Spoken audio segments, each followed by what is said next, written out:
Hello. So today I want to tell you about Kingdoms of the Deep from Galactic Raptor Games. And this was actually sent to me by Weird Giraffe Games because they have it on their website and they thought I would enjoy it and want to tell you all about it. And they were correct. This is a game where you are trying to get area majority through really interesting action selection, and you're also doing some engine building. So there's a lot going on in this game, but it is so enjoyable and so fun. It plays 1 to 6 players. The solo mode rules are available on Board Game Geek. They are official solo game rules, but they were not in the rule book that I received. And you are playing against essentially another player. So let me tell you how this game works. So first of all, you get to be one of these great sea creatures. And these are dual layer boards, which I always appreciate. You get to be a seahorse, a narwhal, a ray, a crab, a sea turtle, or in my case, I chose the octopus because I think that octopuses are amazing. So I chose the octopus, and this is my board, and you're going to start out with your tokens in kind of the first spots, and you're going to be able to upgrade those actions so that they become more powerful. And you have 6 cards, and these are going to be how you choose your actions each turn. So what you're going to do is you're going to look through your cards and you're going to pick the one that you want to do, and everyone's going to have their card face down, and then you'll reveal. You will take your action. So in this case, upgrade. So I'm going to upgrade one of my abilities. If nobody else chose upgrade this turn, then I also get an extra ability with this. The more players you have, the harder it is to make that happen. Once I use this card, I can't use it again until on my turn I choose to take a reset action. When I choose reset as my card, I get to do my reset action on my board, and this can become more powerful to where you're getting to do several things. And I get that card and all of my other cards back, but that's when things then move along in the round. So resetting too often can either help move things along if you're really doing well and wanting to move things more quickly to the end game, or it can be bad if a bunch of people are resetting on different turns and you're not getting done what you want to before things are happening. So as this moves along, every time someone resets in a round, sometimes you get a benefit, like everyone gets to do an upgrade, and sometimes you go into scoring.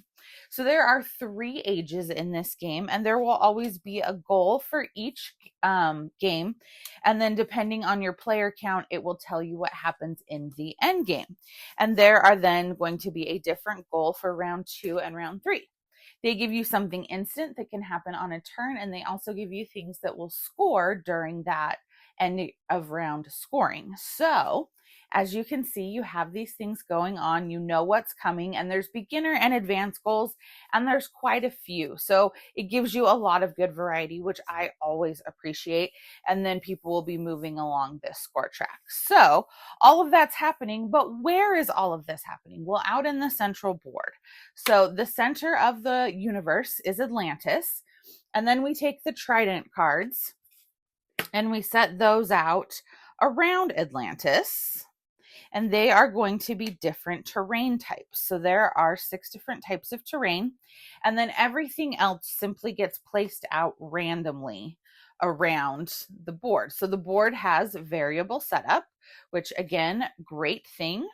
And the ones with the gold banding around them, those are the capital cities. And if you at any point during scoring control all 6 capital cities with your creatures, you instantly win.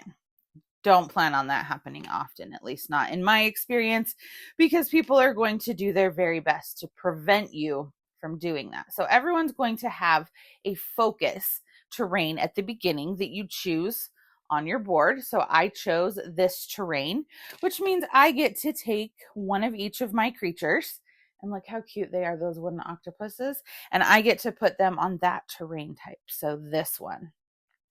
So as of right now, I am controlling those terrain types because I am the person with pieces there. Everyone else will do the same. There's also sharks.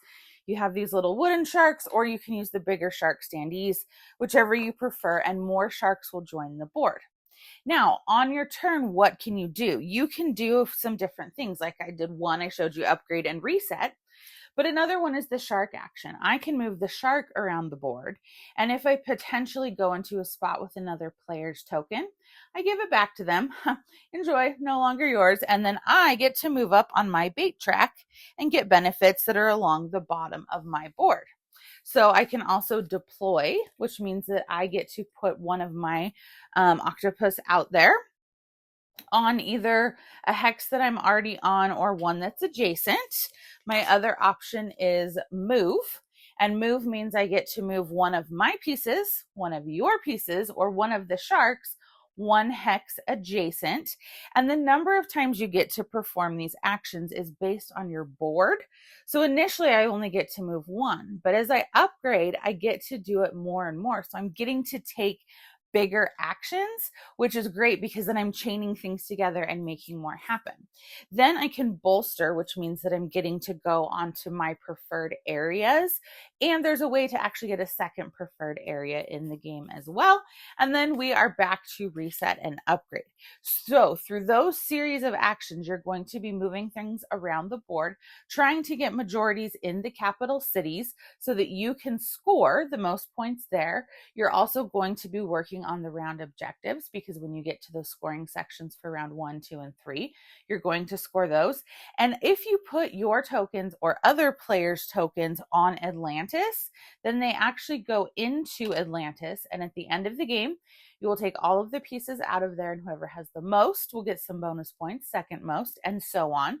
So this is just a really cool game about chaining different actions together, figuring out your strategy. Different games, I try different approaches to see what's going to work better, but I love being able to upgrade my actions so that I can do more and more and more on each turn, and I love the variability of this game. So I think Kingdoms of the Deep is fantastic. I would highly recommend checking it out. It does play 1 to 6 players, but with 6, it is going to be a little bit longer. So I think I prefer it at the 3 to 4 player count personally, but that's just me. So let me know, have you played it? What do you think? Give me a like and a follow, and I'll keep bringing you more board game content. Thanks. Bye.